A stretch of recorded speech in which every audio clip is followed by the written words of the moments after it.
Je vais donner la parole à Maude Petit pour les démocrates. Merci Monsieur le Président, Messieurs les professeurs, Monsieur le Directeur, cher David. Je vous remercie au nom des démocrates d'avoir accepté d'être auditionné ce matin par notre commission. Il est en effet important que la représentation nationale puisse vous entendre et vous interroger sur votre perception, votre réflexion sur la situation au Proche-Orient. Depuis les attaques du 7 octobre 2023, la perspective d'une paix entre Israël et Gaza est difficilement envisageable, tandis que le soutien de la communauté internationale à l'égard du gouvernement hébreu s'effrite inexorablement. Face aux pertes matérielles et humaines occasionnées à Gaza, 44 000 personnes sont mortes, 82% des infrastructures de santé et scolaires ont été détruites par les bombardements. La France et l'ONU continuent d'affirmer leur souhait d'agir au nom de la paix pour un cessez-le-feu durable. Sur ce conflit, la ligne de notre groupe est claire et demeure inchangée. Nous défendons, nous aussi, le respect du droit international humanitaire, le seul cadre susceptible de garantir la sécurité des civils, et de part et d'autre, maintenant et demain. Alors que le conflit s'est étendu à la frontière entre Israël et le Sud-Liban, l'escalade des tensions militaires avec le Hezbollah a représenté un point de bascule pour le Proche-Orient. La mort du chef du Hezbollah, fin septembre, a notamment fait craindre que l'Iran ne devienne un acteur de premier rang dans le conflit, avec un risque d'affrontement direct avec Israël. Afin d'éviter l'embrasement général de la région, les États-Unis, la France et l'ONU n'ont ainsi cessé d'appeler à un règlement diplomatique du conflit. Hier soir, alors qu'un nouveau bombardement aérien visait un bâtiment dans le quartier commerçant de Hamra, dans le centre de Beyrouth, l'adoption d'un cessez-le-feu au Liban était annoncée au même moment par Israël. Il est effectif ce matin. À ce titre, j'ai plusieurs questions. Vous y avez déjà forcément répondu, puisque je suis la dernière intervenante. Pensez-vous que l'accord de trêve au Liban puisse être durable? Deuxièmement, face au risque de généralisation du conflit, il importe d'être attentif aux autres zones de la région qui sont moins abordées par la presse, comme la Cisjordanie ou encore la mer Rouge, où se trouvent des rebelles houthis du Yémen, proche du canal de Suez. Que pouvez-vous nous dire sur l'état des tensions actuelles qui traversent ces espaces de la région en résonance?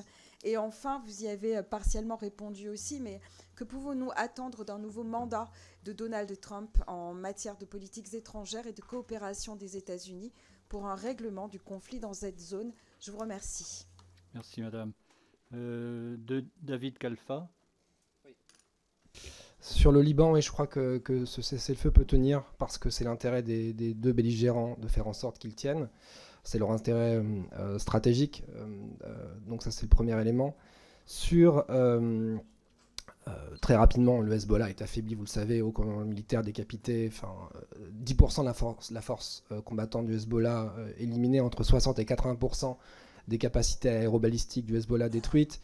Donc vous aviez un mouvement islamiste chiite qui était vraiment sur le reculoir au pied du mur, mais qui quand même résistait avec des frappes de saturation sur le territoire israélien, et inversement, je l'ai dit tout à l'heure, vous avez une armée israélienne qui est dans une forme d'hypertension avec une surmobilisation de sa réserve, un épuisement d'un grand nombre de soldats. Puis il y a eu pas mal de blessés, de tués dans ce conflit, 67 soldats côté israélien dans l'affrontement avec les miliciens du Hezbollah. Donc pour toutes ces raisons, je pense que ce cessez-le-feu peut tenir. Sur la dimension plus régionale, là c'est beaucoup plus compliqué d'y voir clair. Ça va dépendre des dynamiques qui vont être enclenchées par l'arrivée de Trump au pouvoir.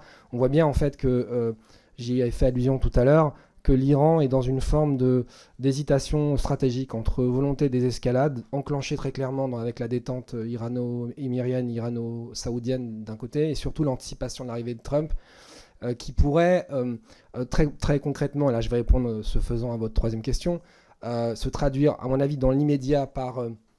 le rétablissement de ce que Trump appelait la pression maximale, c'est-à-dire des sanctions, un renforcement des sanctions économiques contre le régime iranien pour l'isoler davantage sur la scène internationale, mais il n'est pas interdit d'imaginer qu'il le fasse aussi avec un objectif qui est, parce qu'il y a aussi Trump est quelqu'un de totalement mégalo, qu'il veut faire mieux qu'Obama, avec un nouveau deal qui serait, selon lui, plus robuste, plus solide que celui qu'avait signé en son temps Barack Obama.